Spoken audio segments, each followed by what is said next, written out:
Having moved from the Conservatives to UKIP and from Rochester to Cardiff, I'm often asked where the grass is greener.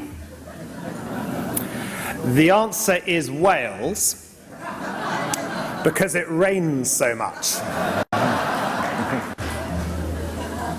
And I do take an interest in the climate as chairman of the Climate Change, Environment and Rural Affairs Committee of the Welsh Assembly.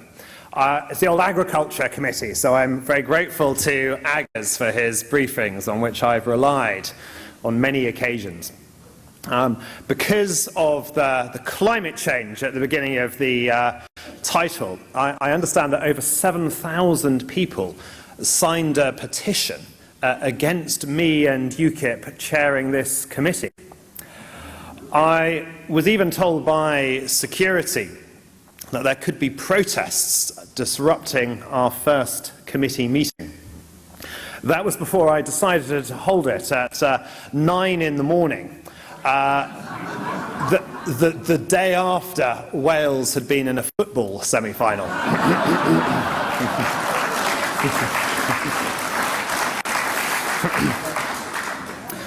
Now, it's been sunny in Bournemouth for most of conference, and that is also the outlook for our economy. The economic forecasters at the big banks, the universities, the government departments, they forget one thing as they project doom and gloom, that their negativity was that of just 48%.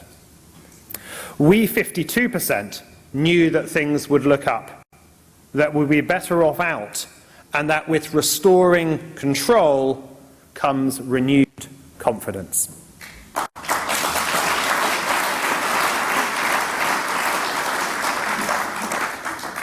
So while many broadcasters and big company bosses and the banks wrung their hands and predicted a recession, most people woke up with a smile on their face, and none more so than in this room. And it's those people who've been going out and spending. Retail sales are up 6% on the year. They've been creating jobs with unemployment falling further. They've seen the pound is more competitive, with foreign income worth more. So at last, we're beginning to close our huge overseas deficit. Brexit offers us huge opportunities, and it's no surprise that the 52% who knew that already are faster to grasp them.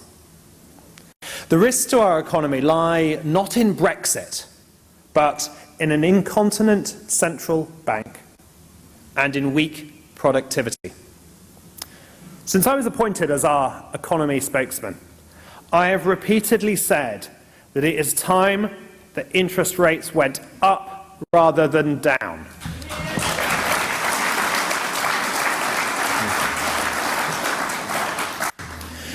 Yet almost whatever the economic news, the Bank of England just cuts interest rates further and prints more and more money.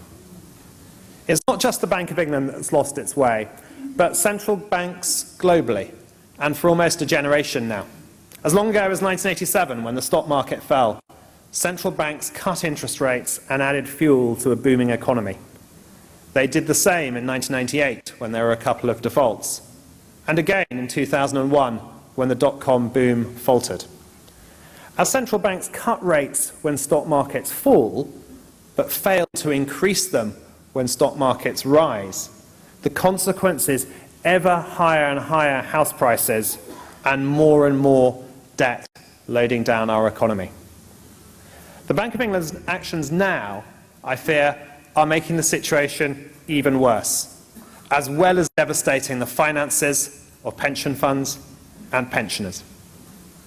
Central banks were at least as responsible for the financial crash of 2007-8 as the commercial banks they were meant to oversee, by allowing growth in debt to get out of hand.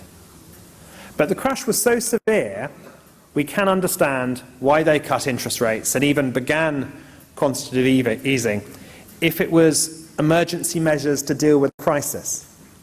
But what cannot make sense is they're continuing those policies for nearly a decade following the crisis. Worse still, the Bank of England, stuck in a Remain mindset, is responding to our Brexit vote as if it's precipitated another economic crisis. Yet the reality is that the economy is growing, and the Bank of England is unleashing a further flood of funny money we simply don't need. As well as retail sales growing at 6%, the Bank of England's own preferred measure of the money supply is expanding by 14% a year. Against that background, it is surely time for caution. Let's call a halt to quantitative easing, and let's put interest rates up, not down.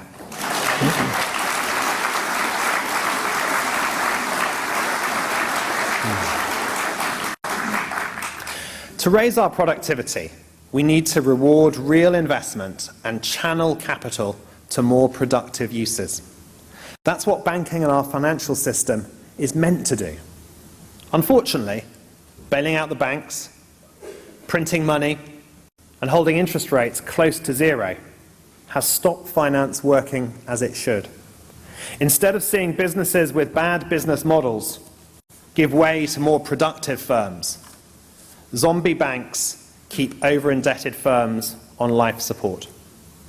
Being just about able to service a loan at 0.5% interest a year is not a good test for where a country should be investing its savings.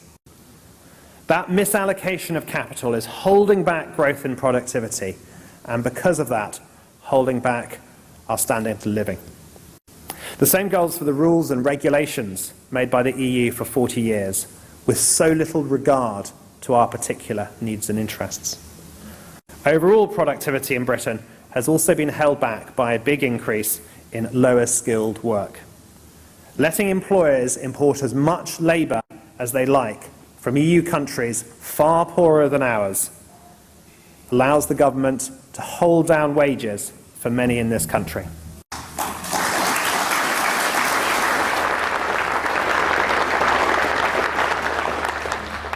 Our party knows that, and it's why I think many, but far from all, voted for us on June the 23rd, and that we are now going to be a free and independent country, and people will make their own decisions once more. But the flip side of what's happened in our labour market is that by letting employers import cheap labour, the government discouraged capital investment, which we need to boost our productivity. People have voted for change. Outside the EU, we can follow a different path to a higher wage, higher productivity economy. Now we really can look beyond Europe to the global horizon, with laws to suit our needs, trade deals beyond Europe, a competitive currency, sensible monetary policy, and a belief in Britain our best days lie ahead. We really are more than a star on somebody else's flag.